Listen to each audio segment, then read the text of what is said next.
This is the X-Zone Broadcast Network, broadcasting worldwide on broadcast affiliates and satellite program providers, including CNN Broadcast Network, Sirius Satellite Network, Star Media, Good News Radio Network, Angel Broadcast Network, Wiki Broadcast Network, and WPBN TV. For more information on the X-Zone Broadcast Network, visit us at www.xzbn.net.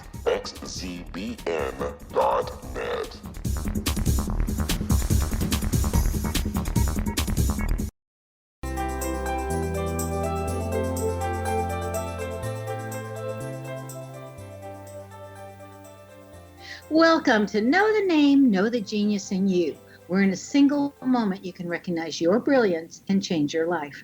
This is a transformational hour that covers an array of topics that demonstrate how individuals use their native talents, as shown in their name, to look at the ordinary in extraordinary ways. Albert Einstein once said that everybody's a genius. Why would one of the smartest people on the planet declare that everyone is a genius unless he knew that to be true? I'm your host, Sharon Lynn Wyatt, creator of Namology Science and author of Know the Name, Know the Person.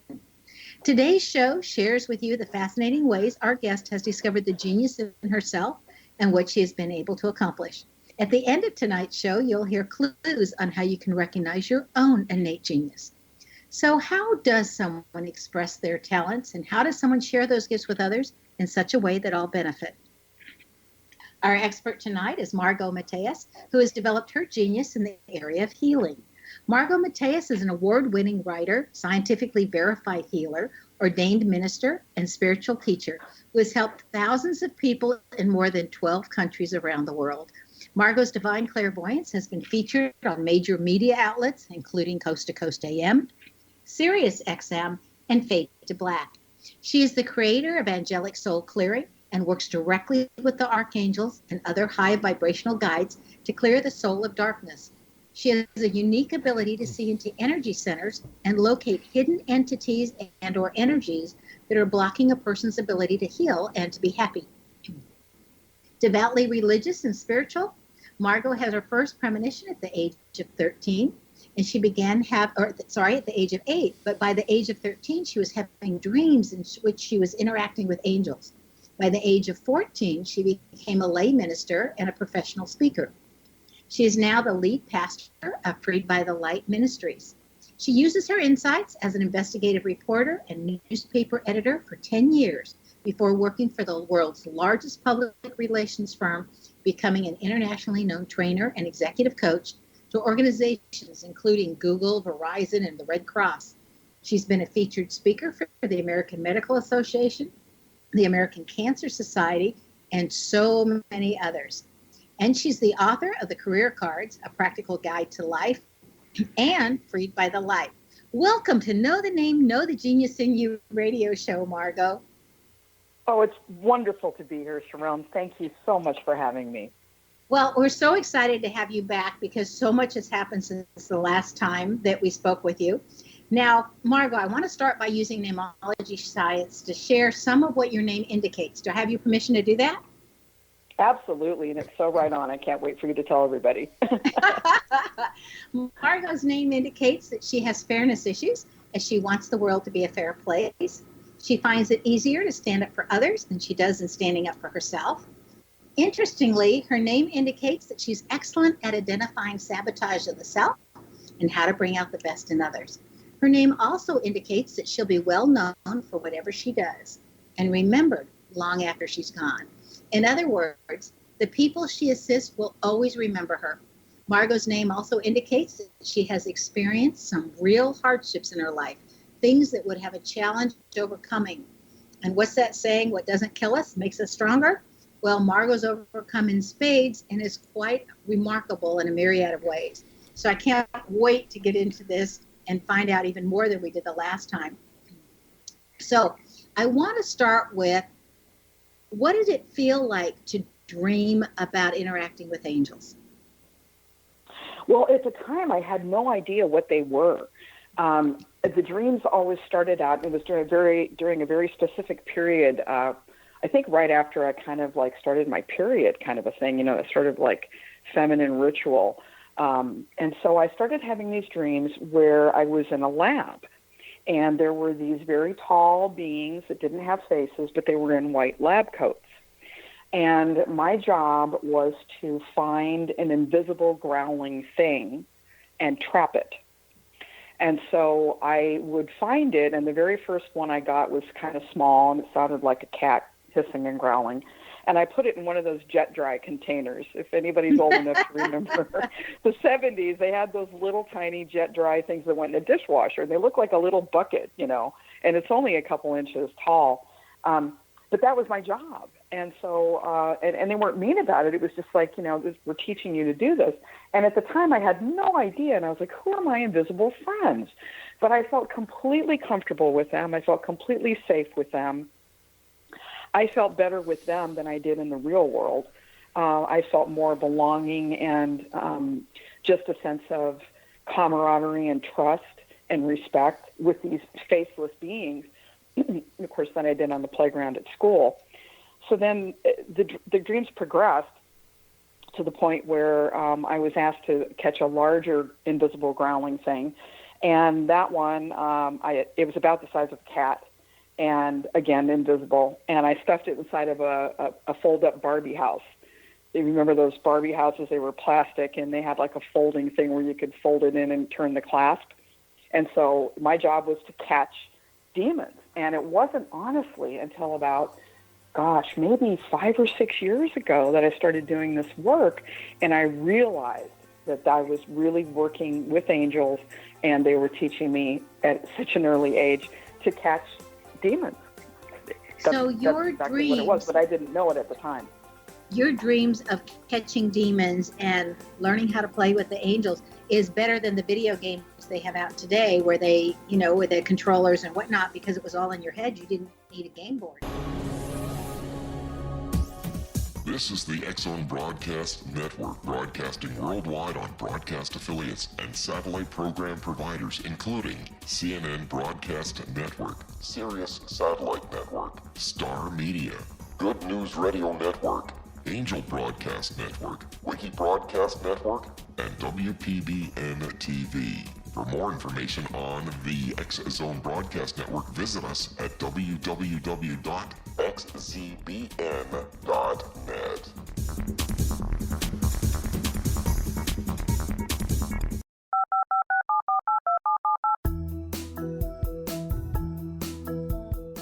Did you know that when you're on the road with limited data or Wi-Fi, you can still listen to the X-Zone Radio Show with Rob McConnell, The Science of Magic with Gwilda Wiyaka, X-1, Dimension X, Space Patrol, and every minute of the X-Zone Broadcast Network by calling 213-401-0080, courtesy of Audio Now. No smartphone, app, or internet needed. It saves your data plan, and it's free if you have unlimited minutes. Call 213-401-0080 to listen on any phone, anytime, anywhere. Remember 213-401-0080 for the best of the paranormal, parapsychology, and sci-fi radio programming anywhere, 24/7, 365.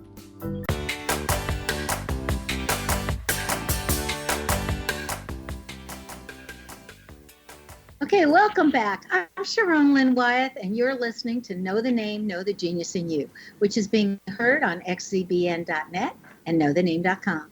Our guest tonight is Margo Mateas, whose website is getrealanswers.com. And I want to say that one more time. It's getrealanswers.com.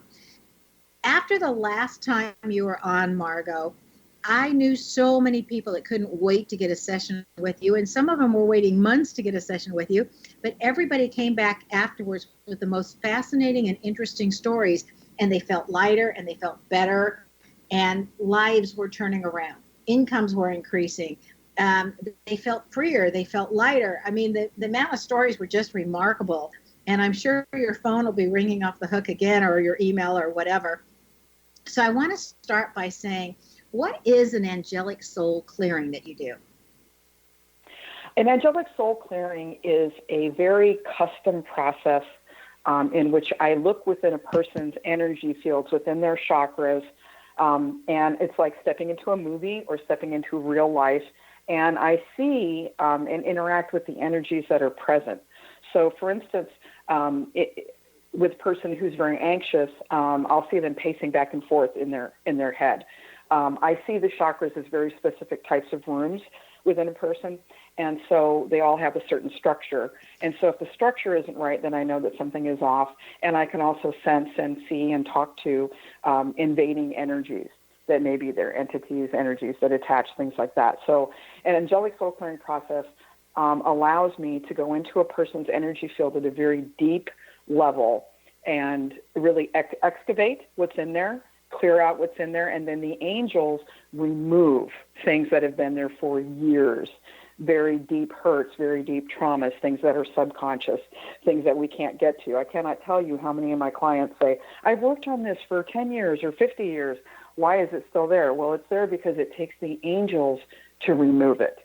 The work that I do is so powerful, and thank you so much for sending me so many wonderful referrals and giving me the pleasure to work with such amazing people.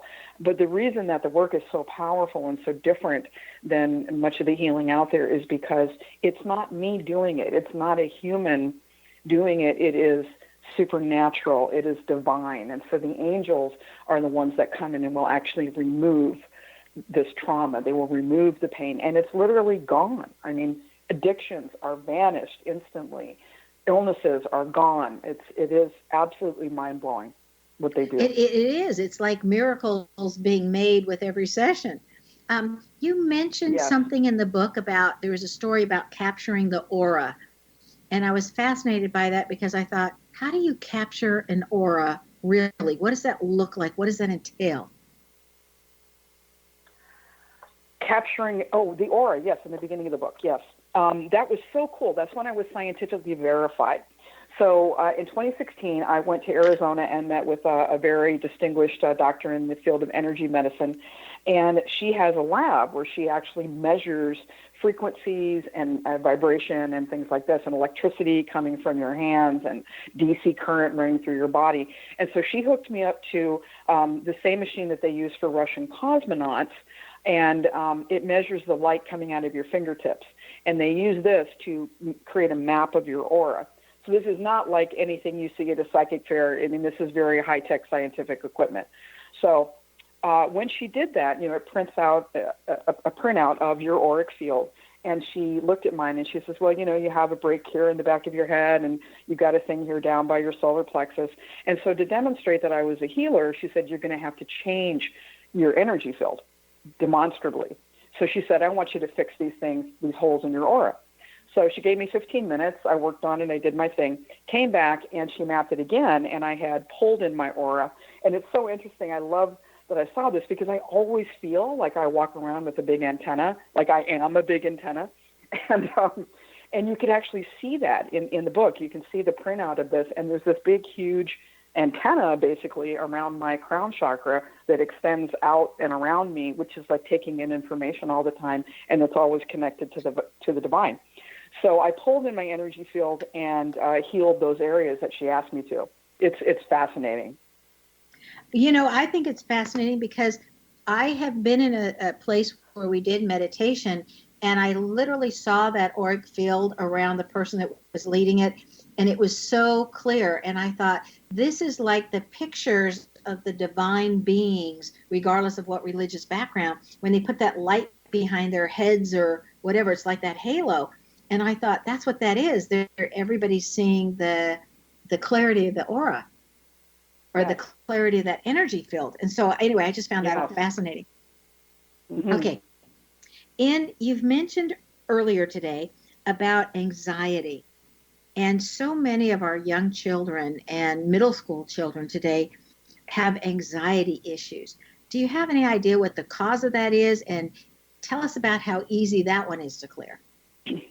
Well, it's interesting. I was working with a young man in Canada who was very depressed and suicidal and suffered from paralyzing anxiety. And his parents were extremely distraught because in Canada, if you go out in the wintertime, you can die. So he would take off and they would be desperate to find him. And what I found in working with teenagers especially, and in working backwards with adults, with their stuckness, their trauma. The first thing I ask somebody in a session is, on a scale of 1 to 10, how oppressed and stuck do you feel right now? And those are things that people can relate to, right? And if you say anxious or depressed, people may not resonate with that, but everybody knows what it feels like to feel stuck or oppressed. And so in tracing back the roots of many of these issues, they get to about the age of 13 or 14. And as we all know, that's kind of a really big, perilous time for people. We have this flood of hormones. We're coming into ourselves. But it's also a time with those hormonal changes and trying to figure out who we are, that people are extremely vulnerable. And as we know, this is the age when, kids turn to drugs and sex, and they start developing really bad habits, possibly, to deal with trauma, to deal with those feelings of being lost. And so what I discovered is that a lot of times there are predatory energetic entities that I call dragons, energetic dragons, that will attach to a child or a developing adolescent at this age of their life. And, when you have a child who is in the dark all the time, who only eats junk food, who doesn't want to go outside, those are some symptoms of an energetic dragon, because what do dragons do? And they show this in the movies, right? They withdraw to their dens, and they do like to hide in the dark. So in being able to identify this dragon within this young man that I'm referencing, he had 3 dragons, and I got rid of them. And he was a changed boy. He had not been able to leave the house. The family had been kind of kept hostage by his depression because they were terrified to leave him alone. And they actually were able to go on a cross-country trip together as a family. And he, posted that he'd never been happier, and his life went right back on course. And I see this so many times. When you can get rid of that energetic dragon, life turns around. And the people at 13, 14, 12 are very vulnerable when they're reaching out and trying to figure out who they are. They have to be, as parents, we have to be aware that this can be a contributing factor to childhood anxiety and depression. So around that same time that this can happen for a lot of kids, at that same age and even younger, you wanted to start exploring spirituality. How did that come about? I mean, what caused you to go in that direction versus sex, drugs, and all those other things you mentioned? I was just always religious. I mean, when I was a kid, I read Bible flashcards like today's kids read Harry Potter. I preached on the playground at 9 years old. We had a tornado come over our house. I was 6 years old. The parents were standing around wondering what to do. I hit my knees and started praying for the tornado to skip our house, which it did. It hit the background. Our neighbor across the street behind us went over our house and then tore the roof off of a gas station 2 blocks over. I just have always been that way, and I just have always felt connected to God. My mother was extremely religious, and I was raised Pentecostal and then also became a lay minister in my Lutheran church. And I was a speaker for the Right to Life movement as a child. I was very, very conservative, and have really had to, I've been the whole gamut. I founded the Campus Crusade for Christ at my high school. I mean, my freshman thesis paper in high school was the life ascension of Jesus Christ. super religious. So it was just everything I did. It was just natural for me to turn that way. Well, when I was 11, I read when I was 11, I read Satan is Alive and Well on Planet Earth. You know what? There's a fascinating book out by, I want to say Rabbi Bird. It's just called Satan, is how they pronounce it, or Satan, and how you should get to know Satan so you know how to protect yourself and what kind of games are played and whatever. That's a different story. In your book, Freed by the Light, I just had such fun reading this book. But you talk about things that, I consider myself well-read, and yet you talk about things that I hadn't experienced before or heard about before or imagined that they would work the way you describe in your book. And I think that's why I was so fascinated. And in about 2 minutes or less, and then we can continue after the break, you talked about Samuel's soul being trapped between worlds. Tell us how a soul gets trapped and what they can do so they don't get trapped. I think it's a matter of karma, and I think it's a matter of somebody opening the door to him and saying, you can choose the light, or you can choose, to go maybe back to the darkness. and that soul not wanting to make a choice. So in Samuel's case, they showed me past lives where he had actually been a Nazi, and he was extremely cruel. And this for him was a form of purgatory. So again, a lot of what I see and what you see in the book, it's almost like what you see in the movies, you know, this depiction of hell dimensions and purgatory and things like that. He really was sentenced to purgatory here on earth. And it was really a process to get his soul accepted by either the light or the dark, because neither one was really willing to claim him. And that in itself is a type of hell. So it was a very fascinating case for me, too. Well, okay, really quickly with a yes or a no. Can you teach what you do to other people? I don't know. Okay, that's an honest answer. Okay, well, we need to take I'm going to break. try. We need to take this break, even though we're getting started with this fascinating topic. Stay tuned to Know the Name, Know the Genius in You. This show is dedicated to insights learned from exploring the inner currents of a person's mind and body. After the break, we'll find out some of the different ways that Margo Mateas has assisted people in the future. Remember, her website is getrealanswers.com. And just hang on. We will be right back with her and more fascinating information.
This is the X-Zone Broadcast Network, broadcasting worldwide on broadcast affiliates and satellite program providers, including CNN Broadcast Network, Sirius Satellite Network, Star Media, Good News Radio Network, Angel Broadcast Network, Wiki Broadcast Network, and WPBN TV. For more information on the X-Zone Broadcast Network, visit us at www.xzbn.net.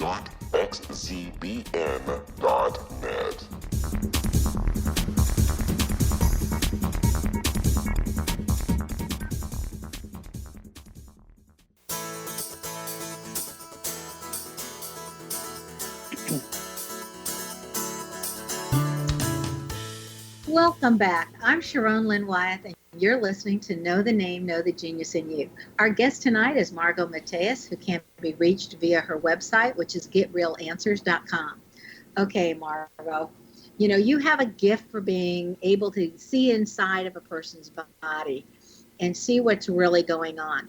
From your vantage point, what does that look like from the inside? I mean, what are you seeing? And then if you wouldn't also at the same time mention when you see cyborgs in a brain.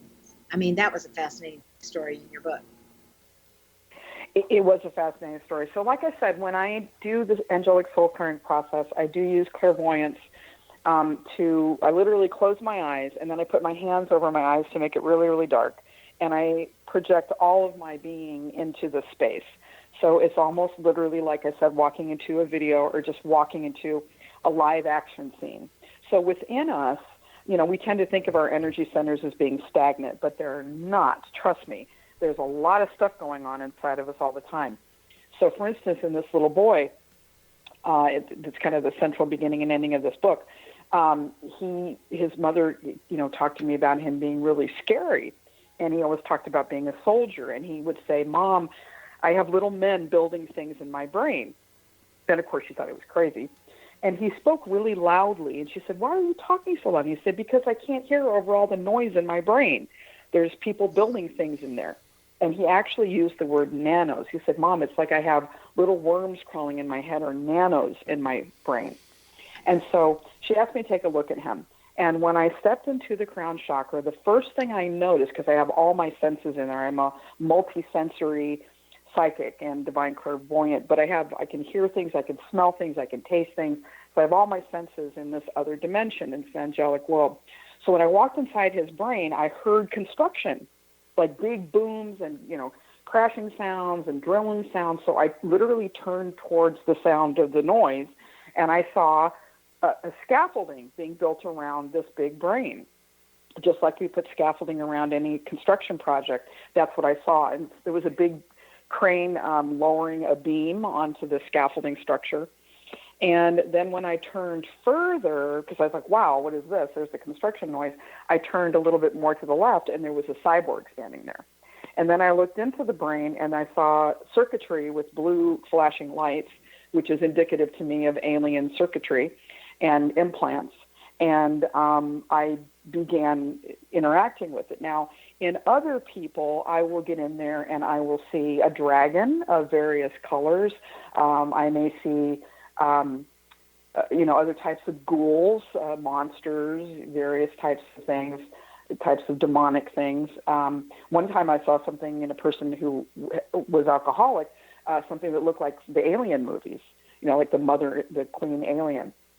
So I never know what I'm going to see, but they do tend to fall in certain types of patterns. And so then I start dialoguing, like, why are you here, and under whose authority are you here? And it's really a very wild ride to determine the hierarchy of why they're there, why they think they have the right to invade a person, and then what sort of cosmic legal process myself and the angels have to go through to extricate them once and for all from that place. Wow, sounds complicated. From everything you've seen, is this a malevolent world, or is it a blessing to be here? Is this a good place or a bad place? I think that it's a good place that's been taken over by very bad things. Earth is a very special place in the universe because it's a free zone. Most of the planets that I travel trying to free souls are places that have hive mentalities. They're alien races. It's cosmic communism. There isn't free will. There isn't independence. Everyone is expected to do the same thing and to be part of the whole. And here on Earth, this is a very special place because when people come here, they have independence. And so that's why we're able to free the souls because, hey, when you come to Earth, this is a different game. And you don't have the same jurisdiction here that you do maybe on your home planet or in another dimension. So my belief is that humanity is intrinsically good. And because of our goodness and because of our spiritual foundations and the ability for us to broadcast frequencies, malevolent entities are always trying to hijack our frequency. They want to take over the satellite and they want to broadcast their signal through us. And so it is a constant battle, literally, between good and evil to keep humanity from being invaded and taken over by these dark entities. So how do you keep yourself safe, especially if you're not able to see these dark entities? Well, that's a great question. And the book talks a lot about that, right? We talk about clear, claim, and connect. And in the end of the book is full of all kinds of information about how to clear curses, how to check for entities, how to be careful of spiritual parasites, things that can make us literally sick, how to dialogue with things like cancer and other emotions. All these things can block us. For me, for everybody, you really have to protect your energy. So the whole theme of the book is that you're this precious cosmic real estate. And you must protect your energy as if it is the most valuable thing in the universe, because it is. Our life force is juicy. It is the biggest treasure anyone can imagine. And so the thieves want to steal it and hijack it and take it over. And it's just like a real war. So you really have to protect yourself. You must protect your energy field. You must become aware of it. That's why I teach a psychic development class which has been phenomenally received and has changed so much for people. You know, my goal is to awaken people, clear out your aura so that you can be connected to yourself and connected to your sense of what God is, so that you can be aware of your energy and protect it even more. But it's about strengthening your aura and keeping yourself really clear, and use discernment. Be able to be connected and use discernment. You know, I see in the name certain letters mean certain things.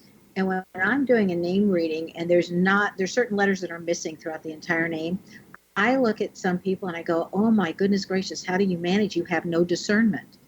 I mean, it literally shows up like a vacuum. So how do those people develop discernment when it's not innate, if they didn't come equipped with it already to develop? For people like that, I try to get them really connected to their solar plexus chakra and their third eye. So I really try to open up and strengthen the places within them that may be weak or shut down or they're not used to using. And I will also call in on their behalf, with their permission, certain divine guides that will lend strength and lend protection and help them with that. Spirit guides and angels. What a blessing. What a blessing. Okay. You also mentioned nanos earlier. And then in the book, you're talking about nanos in our food. So would you go into more about nanos and nanos in our food and what else you've seen in our food? Well, I'll tell you, about 20 years ago, I went to pick up a plum in a supermarket, and I picked it up, and it was hard, and it didn't have any smell. And I thought, this is something weird. What is this? This isn't fruit. What is it? I mean, I grew up in the Midwest, right, with natural fruit. And so I'm old enough, you know, in my 50s, to remember when food was food. And when you picked up a piece of produce, it had a natural smell, and it was naturally ripe. And when I took that plum home and I bit into it, it was just tasteless and hard and nasty. And so I knew something was going on with our food. And so I started to research stuff, and I can literally sense nanotechnology. So what is nano? A nano is it's a division of science. It is a particle that is 1/1000th the size of a human hair. So it's so infinitesimally small, it cannot be seen in a regular microscope. And yet, these are tiny little robots that can have payloads, and they are being used in science. And that's why the angels literally kept saying to me, scaffolding, scaffolding, scaffolding. And they had me research it, and they are literally using nanotechnology on scaffolding in cells to regrow cells and to change cellular structure. So that literally what was happening on an alien level inside that little boy's brain is happening in science today. But they're putting GMOs in our food, and we think, well, what is a GMO? Okay, so they're changing a couple of genes. No, genetically modified, and I did all this research, and like you pointed out in the beginning, I was an investigative reporter for 10 years and have never stopped. So I really take research very seriously, and I used mainstream sources. I didn't use any fringe sites, and then I was really, really tenacious about this, you know, going right to the CDC's website and the government's website and seeing what they even admitted to. And a genetically modified food, GMO, it's a genetically modified organism. And what that means, Sharon, and for everyone listening, is that it is no longer natural. It no longer qualifies as food. It is something grown in a lab. So 90% of all U.S. crops today that we eat are now genetically modified organisms. They no longer qualify as food. This is a different thing that has been created and modified in a lab and then put in the field and grown. Now what they're doing is, scary. It's terrifying. It's terrifying. And when you consider that nanotechnology is being used really by alien races to infiltrate us for thought control and things like this and poisoning us, they're spraying our crops with chloropyrifos, which is a nerve gas that was developed by the Nazis, never used, but it was developed by them, and it's been banned for residential use for over 10 years in the U.S., but this is what they spray directly onto our food. And what a study has shown is that children who live within a mile of these pesticide-sprayed fields have 60% to 80% more chance of being autistic than not. And then, so it's just terrifying what's happening with our food supply, and we have to understand that food is not food anymore. It's something different. Okay, would that even apply doubly to things at a fast food chain? Well, yeah, I mean, the fact that you have, tornado chasers driving around with a McDonald's burger that's 2 years old on the deck of their car, the dashboard of their car, and it hasn't changed at all in 2 years. I mean, this is documented. It hasn't changed at all. It didn't mold. It didn't collapse. It didn't fall apart. So whatever that is not food because a bun will mold. Meat will spoil. I don't know what it is, but it's terrifying.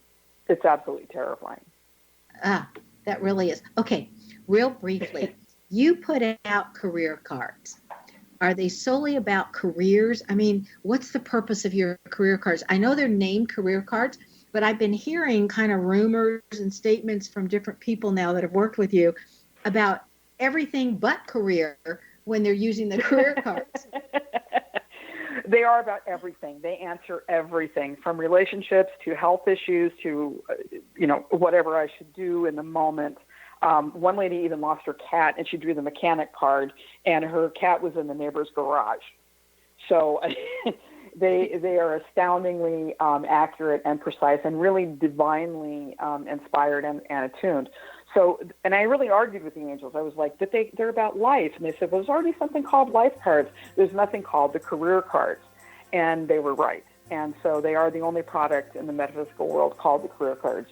And so that is, that's their name. But they cover everything you could possibly imagine. I had a mother ask, should I do an intervention for my daughter's drug problem? And she drew the parent card and the helper card reversed.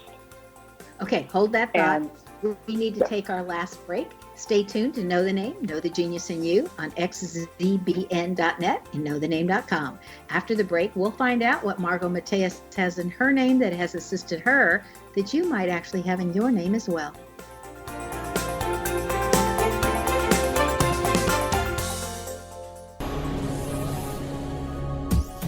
This is the X-Zone Broadcast Network, broadcasting worldwide on broadcast affiliates and satellite program providers, including CNN Broadcast Network, Sirius Satellite Network, Star Media, Good News Radio Network, Angel Broadcast Network, Wiki Broadcast Network, and WPBN TV. For more information on the X-Zone Broadcast Network, visit us at www.xzbn.net.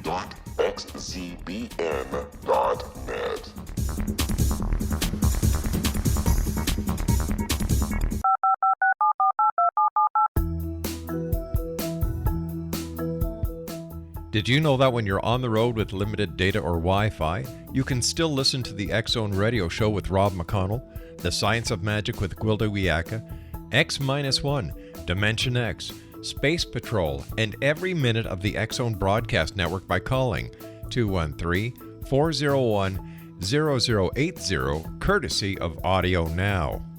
No smartphone, app, or internet needed. It saves your data plan, and it's free if you have unlimited minutes. Call 213-401-0080 to listen on any phone, anytime, anywhere.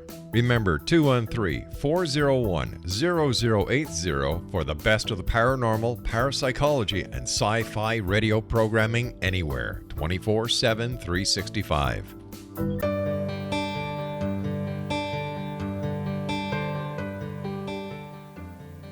Welcome back. I'm Sharon Lynn Wyeth, and you're listening to Know the Name, Know the Genius in You. Our guest tonight is Margo Mateas, whose website is getrealanswers.com.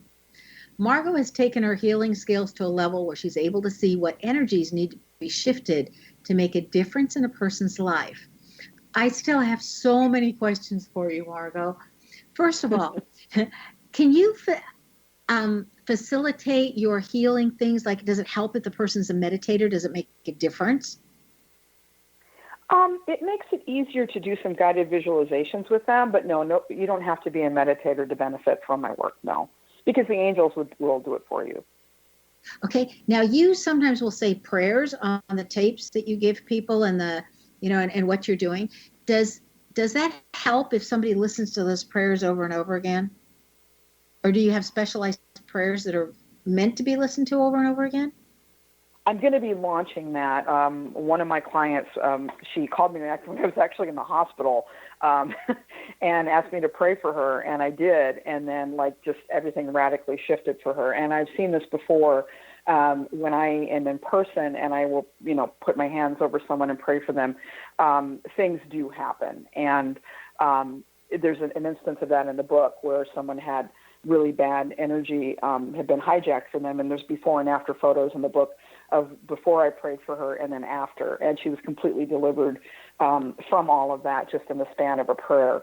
So, we all know that prayer is powerful, and focused prayer can be miraculous. So I'm going to be making that available to more people right after the first of the year. Yeah, they'll be able to go to my website, download a prayer, and then partake in some specialized prayers that I'll be offering.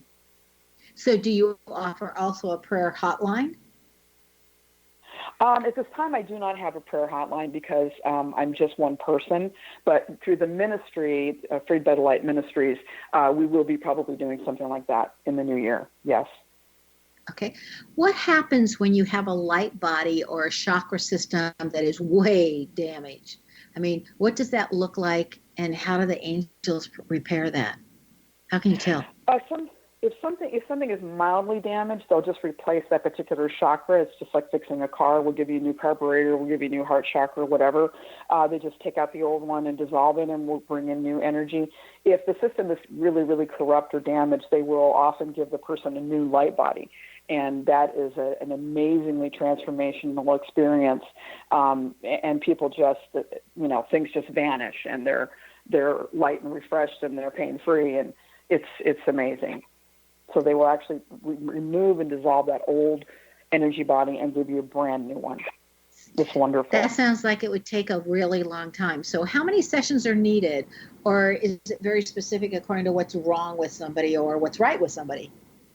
Yeah, it depends. For instance, I just had a clearing the other day for a woman who was suicidal, and I was really, kind of saving up my energy because I thought it would be really heavy to move. But at the beginning of the session, every time I do this, I call in so many angels and guides and protectors, and I really felt a very strong, even like a boosted angelic presence that day. And the stuff just moved instantly. It was, we were done in an hour. So most people can have really tremendous results within just a 1 hour and 15-minute session. Some people need multiple sessions to remove and relieve additional layers of trauma or restore various parts. But again, people have been delivered from addictions and past sexual trauma and adoption issues and all that stuff in just a single session. Okay, so do you have programs that assist in the healings, like that are general programs that people can tap into if they can't get to you? I am developing that for the new year. I'm in the process of doing that right now. So when we air this, it'll probably be in December or something. So after the holidays, people can check on my website, getrealanswers.com, and those services will be available. Yes. Oh, fabulous. So let's say somebody has very limited needs, but they would like to benefit from what you have to offer. So what's possible for them? Well, I'm going to be doing either a weekly or a bi-monthly meditation for an hour. I just did this a while back, and it was really popular. So it's online. Anybody can access it anywhere in the world. It's a great centering tool. It's a great healing tool. It's a place that you can self-nurture for an hour every week. And that'll be on a sliding scale of $20 to $50, whatever a person can pay for that. And I have to charge because it does take my own personal energy reserves to do this. So I choose to do work that has me present in it versus other online courses where people just send you, PDFs and recordings. I do feel that people do receive angelic energy through my presence, and I work really hard to be a really good channel. So it's about, protecting my energy, and that is a limited resource. So I do have to charge for some of those things. And well, then, you have bills to pay just like everybody else. I mean, we all need to pay, charge for your time. I do. And I also do a lot of free things that people don't know about, and I help when I'm told to help, and I don't ever worry about, whether I'm getting paid or not. And then another thing that I'm going to be doing that's really great is the psychic development course. So that's online. That's 12 sessions. And in that, I go through and I show everybody the grounding techniques that I actually use before I work on someone. And we go through each of the chakras, so they'll be able to go into their own spaces the way that I do, to their own capability, clear those out, unite with their energy, learn to deal with entities, learn to scan their energy field, learn to open up their clairvoyance, learn to notice spirit in their life, get in touch with dreams and their own spirit guides and their angels. And it's a phenomenal journey, and it's just been so transformative for people. And so that'll be starting up probably not before the end of the year, but probably right around the beginning of the year. And that's 12 sessions, and that's also on a sliding scale.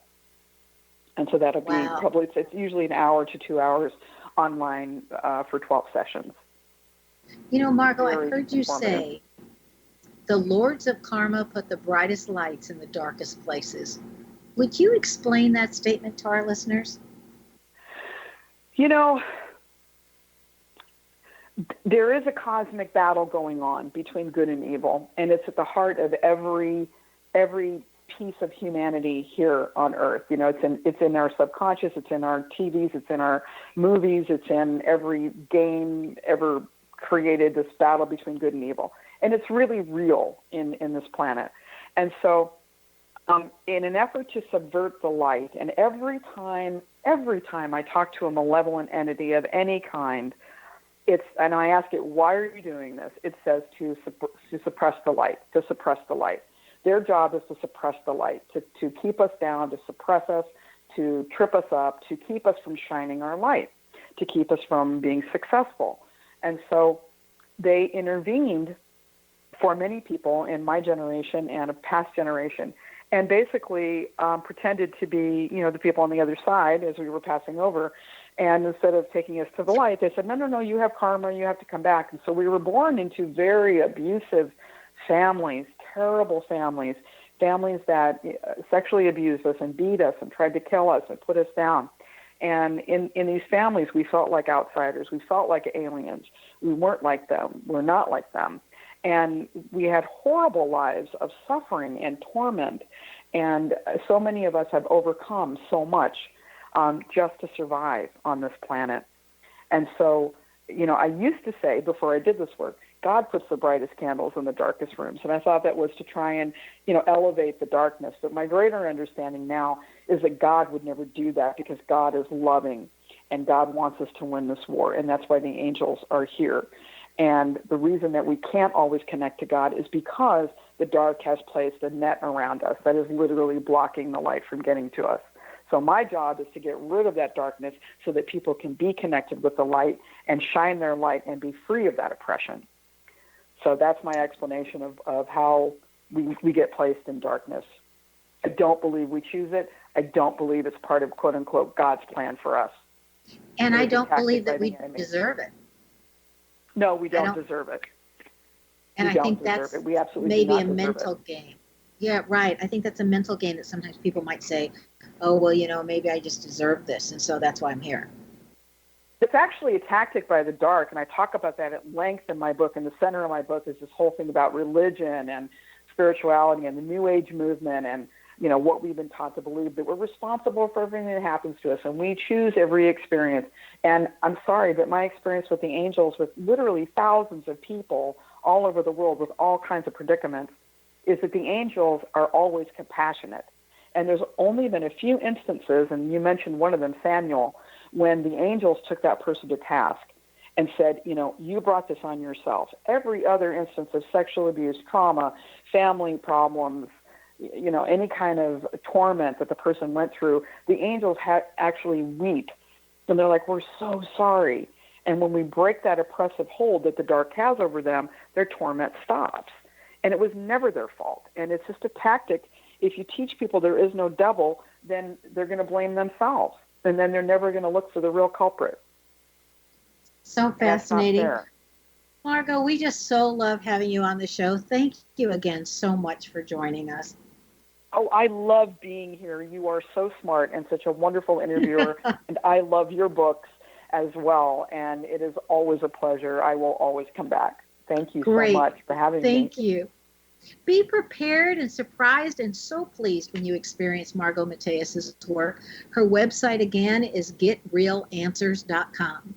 Margo Mateas excels at being able to see inside your body to clear the items that are holding you back from being all that you can be. This is found in the letter combination of ATE. If your name has the combination of ATE in that exact order, you too can assist others in releasing their negativity and transmuting it into the light. Do you want to know where your genius lies? I'm Sharon Lynn Wyatt, host of the radio show Know the Name, Know the Genius in You, which can be heard every weekday at various hours right here on xzbn.net radio, an X-Zone radio station, and on the website Know the Name, Know the Person. This is Sharon Lynn Wyatt, signing off.